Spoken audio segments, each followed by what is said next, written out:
And another thing to mention is that the taping, and thank you, Galen, for taking care of this, is that we're only going to be videotaping the sermons. And the reason why we're doing this is starting with this Sunday, all of our sermons are going to be on our website. And our website is very easy to remember. It is gearingumc.org. gearingumc.org, or even if you need to go to the search engine and just put in Gearing United Methodist Church, our website comes up. You go to the link listed sermons, and it will take a little bit of time. We haven't quite done this for this week, but if you're gone one Sunday, you can click on that sermon and it'll be listed right on our website. And so we don't want to do the full worship service because that is a lot of memory to store on our website. And so we just want to include the sermons that are going to be included on there. So if you're ever gone, just go to gearingumc.org and you will find a link with our sermons. As we do gather here this morning, I do want to thank you so much for making this an absolutely wonderful transition. I can tell you that your words of encouragement, your prayers, and of course your presence and smiles here today have really made today wonderful. Now, as I talked about, not only is this transition wonderful, but is quite unique, because in the United Methodist Church, you do not get the opportunity to go from being a pew sitter to a volunteer to working with a beloved retiring pastor, and then to actually being the pastor all in the same church. It just does not happen in our denomination. And I'm proud to say, and do I have the privilege of repeating Lauren here? Can I have that privilege? Good, because it's in the sermon. I was going to do it anyway. But I want to tell you here, I chose to be here. You see, in 2005, our family moved to Chadron, where we were the pastor, and we fell in love with the Panhandle. In 2011, we bought a house here in Gearing. In 2012, I chose to sit right in the pews with you. And in October, I begged our bishop, I don't want to go anywhere. This is our home. I didn't want to move, mainly because I'm getting too old to move. I mean, unpacking my office was work enough. Now, I've heard it. I know I've heard it from you. I'm the youngest pastor to ever serve the Gearing United Methodist Church. Yes, but last month when I was at annual conference, I saw all these young clergy running around, chasing after kids. I saw their spouses. I saw some pregnant, some not. And I called up Sarah and I said, that was us 10, 15 years ago. That we are so beyond that. I was starting to feel the age a little bit. And I realized, and I came to the realization, guess what? We're all getting older. I came across an essay here recently that I think will put something into perspective. It is titled, You Know You're Getting Older When Almost Everything Hurts. What doesn't hurt doesn't work anymore. It feels like the morning after the night before and you haven't been anywhere. All the names in your little black book end in MD. You get winded playing chess. You look forward to adult evening. You still chase women but have forgotten why. You turn out the lights for economic, not romantic reasons. Your knees buckle and your belt won't. You are 17 around the neck, 42 around the waist, and 126 around the golf course. You sink your teeth into a steak and they stay there. You try to straighten the wrinkles in your socks and you find you aren't wearing any. And a little gray-haired lady tries to help you across the street and you realize she's your wife. Now I realize I don't have as much gray hair or no hair as some of my colleagues, but when we were at the Grand Canyon, when we were at the Grand Canyon last week, I realized something. It's a beautiful, majestic place, and of course, when you're there, you got to do some hiking, like this picture here when we were doing our hiking. And that day, I didn't feel my age. It was the day after. Has that ever happened to you where you fall and you get right back up and think, oh, that wasn't so bad. Then the day after you realize, oh my goodness, my knee hurts, my back hurts, my side hurts. The day after is when we're longing for healing. And thus today begins a 4-part sermon series we can look like that. It is the vision of what the church can be, of what the church can look like, of what the church can become. And each Sunday is going to be a key passage of instruction from Jesus on the very vision of the church. Today, partly based on my experience at the Grand Canyon and much of my experience with this church, what can we look like? A place of healing. Now, I'm new here, well, sort of. So I want to give you just kind of a flavor of what to expect during my preaching.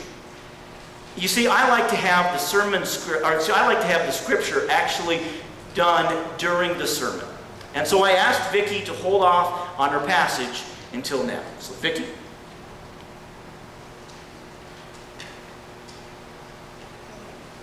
I need to mention. Yes, go right ahead. Okay. I'm reading from The Message by Eugene H. Peterson, and it is the Bible in contemporary language, which is a little different, but really, really good. Okay. I don't know the name of the passage. So. And I put the verses up here, so they'll be able to see that. Okay, good. Yep. Well, I'm just thinking, I don't know what book I'm reading out of, because I'm reading off of the paper here. After Jesus crossed over by boat, a large crowd met him at the seaside. One of the meeting place leaders named Jairus came. When he saw Jesus, he fell to his knees, beside himself as he begged, "My dear daughter is at death's door. Come and lay hands on her, so she will get well and live." Jesus went with him. The whole crowd tagged along, pushing and jostling him. A woman who had suffered a condition of hemorrhaging for 12 years, a long succession of physicians had treated her, and treated her badly, taking all her money and leaving her worse off than before, had heard about Jesus. She slipped in from behind and touched his robe. She was thinking to herself, "If I can put a finger on his robe, I can get well." The moment she did it, the flow of blood dried up. She could feel the change and knew her plague was over and done with. At the same moment, Jesus felt energy discharging from him. He turned around to the crowd and asked, "Who touched my robe?" His disciples said, "What are you talking about? With this crowd pushing and jostling you, you're asking, 'Who touched me?' Dozens have touched you." But he went on asking, looking around to see who had done it. The woman, knowing what had happened, knowing she was the one, stepped up in fear and trembling, knelt before him and gave him the whole story. Jesus said to her, "Daughter, you took a risk of faith, and now you're healed and whole. Live well, live blessed, be healed of your plague."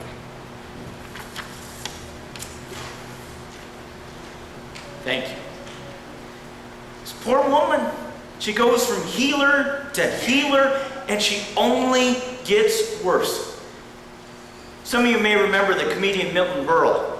He had just a quick wit about him that he always recognized kind of what was going on in society. One time he said, "Americans spent more money on doctors last year than ever before, and it's working. More doctors are feeling better." Poor woman from our passage. I mean, she's at wit's end. For 12 years, she's hurting, going from healer to healer with no relief. And she doesn't know why she can't be healed. She just knows that she's got this blood disease. And now, here's what makes the situation worse for her. Because in the biblical culture, in the Bible, bleeding is a bad thing. And I'm talking about a bad thing. Which means that she can't touch anybody, and nobody can touch her until she stops bleeding. But she's been hemorrhaging for 12 years. Now, if she ever stops bleeding, she then has to go to a ritual bath at the temple, and then she is still unclean for another 7 days. This all thanks to the book of Leviticus. Thank God we don't follow the book of Leviticus today, although we have some people that insist on it. What hits me the most about this nameless woman, we don't have her name, is literally her persistence. She is not about to give up. I like that. There is something special about her pursuit to be healed. One of the great stories that comes from that fascinating book, Chicken Soup for the Soul. is a little girl by the name of Marquita Andrews. This is a little girl who is not afraid to ask. Over her years, she has generated $80,000 for the Girl Scout organization. Going door to door after school has transformed this shy little girl into a cooking, selling dynamo. You see, she discovered at the age of 13, the secret of selling is desire. Marquita and her mom, they had this dream. One day they wanted to travel the world. And so at 13, she read that if she was the top seller throughout the world for the Girl Scout organization, Girl Scouts would pay for a around-the-world trip for her and her mom. But desire was not enough. She needed a plan. In fact, her aunt said to her, always wear the right outfit, your professional garb. And then she said, when you're doing business, dress like you're doing business. Wear your Girl Scout uniform. When you go up to people in the buildings at 4:30 or 6:30, and especially on Friday night, ask for a big order. Always smile, whether they buy or not. Always be nice. And don't ask them to buy your cookies. Ask them to invest. So Marquita did that. She asked them to invest in a dream. She would say, hi, I have a dream. I'm earning a trip around the world for me and my mom by merchandising Girl Scout cookies. Would you like to invest in 1 dozen or 2 dozen cookies? And with that, she sold 3,526 boxes of cookies. You might imagine she won. And since then, she has continued to sell 42,000 boxes of Girl Scout cookies. She has spoken at conventions.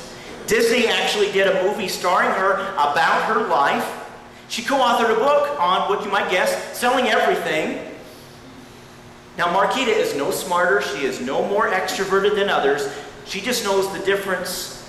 The secret of selling is to ask, ask, ask. Now, my friends, I'm here to ask, just like Marquita, and I'm going to keep on asking. Because you see, I believe this church.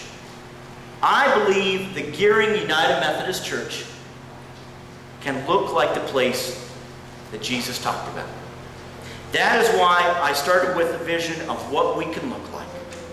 A place of healing, of recovery, of rest, where hope can just mushroom. Now here's the best part. Now you may have noticed in your scripture that Vicki actually cut this passage a little short. Now it's not Vicki's fault. I intended it this way.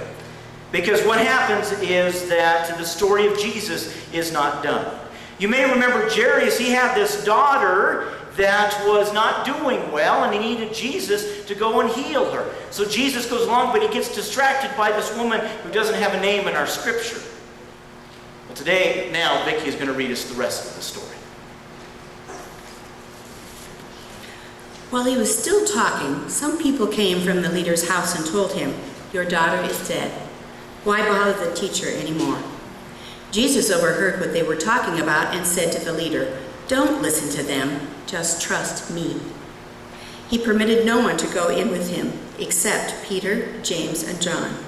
They entered the leader's house and pushed their way through the gossips looking for a story, and the neighbors bringing in casseroles. Jesus was abrupt. Why all this busybody grief and gossip? This child isn't dead, she's sleeping. Provoked to sarcasm, they told him he didn't know what he was talking about. But when he had sent them all out, he took the child's father and mother along with his companions and entered the child's room.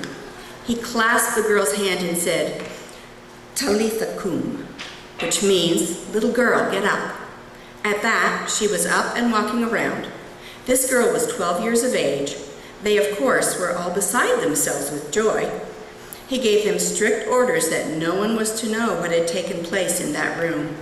Then he said, give her something to eat. Thank you, Vicki. Jairus asked,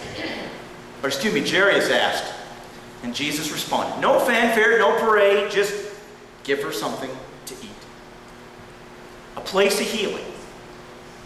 What does that look like? Well, 4 years ago, this month, we closed on our house here in Gearing. That day, I called up Lauren and I asked if I could visit with him. He said, sure, come on over.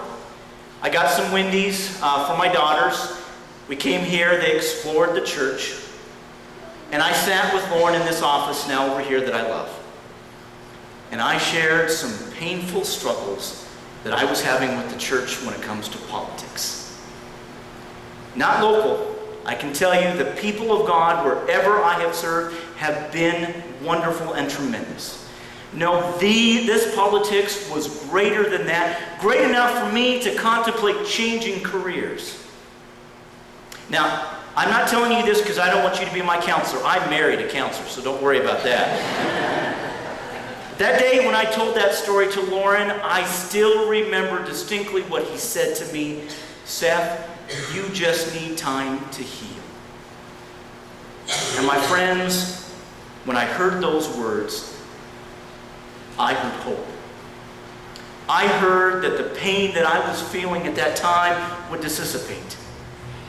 When I heard those words, I heard that I would be ministered to by this very congregation. What I heard was the possibility of a church that sees its vision as a place to heal all who are broken in spirit, all who are broken in mind and body and health. And it gave me hope. Now, what does Lauren say? The church is not a place for the sanctimonious, but the hospital for sinners. Yes, we have our politics. We have our differences. We have our ideas that separate us one from another. But we have something more. We have a Messiah who pursues us, who doesn't give up on us. Just ask Jairus from our scripture passage. And who does everything possible to help us heal and provide hope. Lloyd Ogilvie was the pastor of the Hollywood Presbyterian Church. He later became the chaplain of the U.S. Senate. He was to speak at a large convention. As he was being introduced, the woman said of him, "We have a very unusual privilege tonight. In our midst is without a doubt the world's finest communicator. He is extremely sensitive, alert, compassionate, and wise. He can sense a person's true needs immediately and speak just the right words to heal a hurt." Now, Ogilvie confessed later that he was a bit flattered but also a bit frightened. How could he live up to that? But he didn't have to. Because the speaker continued on. She says, "We are in for a tremendous experience tonight because this supreme lover of people is in our midst. Who is he? He is Jesus. And now here's a man named Lloyd Ogilvie who will tell us all about him." My friends, this vision of the church is not going to be done alone. But it can only come when we follow the ministry of Jesus. When a guest comes to our worship, it's an exciting time, an opportunity to extend hospitality. Show them around. Do you know that the bathrooms in this church are not the easiest to find? Make them feel at home. That's a healing act. Hope lies in this belief that this is a place where we want to be, where we need to be, and we've got to come back. When a need arises in the church, it is a fantastic time. Raise your hand and say, "How can I be of help?" Maybe I can listen. Maybe I can help use some untapped ability to simply provide comfort. When you see someone not fitting in, maybe they're a bit different than us, rejoice. And think to yourselves, they're not different than us. No, we are different from them. And ask, how can we learn from you? That is a message of hope. And when someone has a burden, at work or at home or even here at the church, remember the ministry of Jesus. We are a place of healing. We're a ministry of hope. We will help you through it. Tony Campolo, fantastic speaker, One time tells the story about how he went to a funeral to pay respects to a dear colleague, but he went to the wrong parlor. He goes in, and there's only 2 people present, or 3, the person in the casket, the pastor, and the widow. And he was about ready to leave when he noticed this widow looked so lonely. So he stayed for the funeral. He even actually went out to the cemetery with her. At the end of the service, he said to her, "I really didn't know your husband." And the widow said, "Yeah, I figured as much. I didn't recognize you, but it doesn't really matter." And then she squeezed his arm so hard he said it hurt. And she said, "You will never, ever know what this means to me." My friends, when I offered myself to the bishop to be itinerant again. Now, itinerant is just a fancy word in the United Methodist Church that means when the bishop says you move, you move. It was frightening because we owned a house here. It was frightening because my wife has a successful practice here. My kids love the school. We love Geary. It is scary because this future was so unknown. Where would I practice ministry? Would I even serve a church that would live up to the ministry of Jesus? And when Kay, our district superintendent, called in February and said it's Geary, I started putting together this sermon series. Because I know that this church can look like a church that values the healing ministry of Jesus. Where we welcome our guests. Where we respond to the needs of the community. Where we comfort the lonely. Where we bring hope to all, no matter color, gender, social class, orientation. May I add political persuasion? Whether you agree or disagree about gambling. Had to add that in for Lauren. And of course, ability. Because when we are a place of healing, we are the church that identifies with Jesus. That is hope. That is the hope found in the nameless woman in our scripture. That is the hope that I received from a colleague who said, "You just need a time to heal." That is the hope found when we can reach across the aisle and say, "What can I do for you?" That is the hope when we do not recognize barriers and all we see is Jesus. That is what the church can look like. A place of healing. And I want to conclude with a video here about someone who, and a group that transcended that issue of ability. Not only did it provide hope, but I also see it as an act of healing.